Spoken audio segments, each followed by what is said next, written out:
ഉപ്പമാരെ, കൂട്ടുകാരെ, ഞാനൊരു കൊച്ചു കഥ പറയാം. ഒരു ദിവസം നബിയും സഹാബിയും ഇരിക്കുന്ന സദസ്സിൽ ഒരാൾ വന്നു. വല്ലതും തരണേ, അയാൾ യാചിച്ചു. അപ്പോൾ നബി സല്ലല്ലാഹു അലൈഹി വസല്ലമ ചോദിച്ചു, നിന്റെ കയ്യിൽ ഒന്നുമില്ലേ? അപ്പോൾ സഹാബി പറയുകയാണ്, എന്റെ കയ്യിൽ ഒരു പാത്രവും ഒരു പുതപ്പും ഉണ്ട്. അപ്പോൾ നബി സല്ലല്ലാഹു അലൈഹി വസല്ലമ പറയുകയാണ്, അതും കൊണ്ട് നാളെ വാ. പിറ്റേ ദിവസം നബി സല്ലല്ലാഹു അലൈഹി വസല്ലമ ഇരിക്കുന്ന സദസ്സിൽ അയാൾ വന്നു. നബി അത് വാങ്ങിച്ചു. എന്നിട്ട് ചോദിച്ചു, ഇത് ആരും എടുക്കും? അപ്പോൾ ഒരു സഹാബി പറയുകയാണ്, ഞാൻ ഒരു ദിർഹം എടുക്കാം.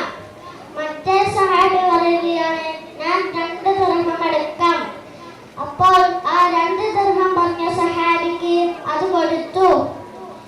ദിർഹം വാങ്ങി സഹാബിക്ക് കൊടുത്തു. എന്നിട്ട് നബി പറഞ്ഞു, നിന്റെ വീട്ടിൽ വേണ്ട ആവശ്യമുള്ള സാധനം മേടിക്കൂ.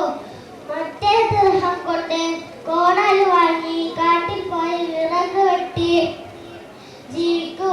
കുറച്ചു ദിവസം കഴിഞ്ഞ് എന്നെ വന്ന് കാണൂ.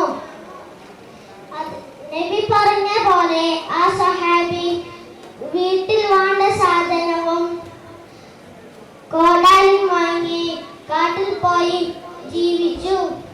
കുറച്ചു ദിവസം കഴിഞ്ഞ് നബിയെ വന്ന് കണ്ടു. നബി സല്ലല്ലാഹു അലൈഹി വസല്ലമ പറഞ്ഞു, നീ ഇനി സന്തോഷത്തോടെ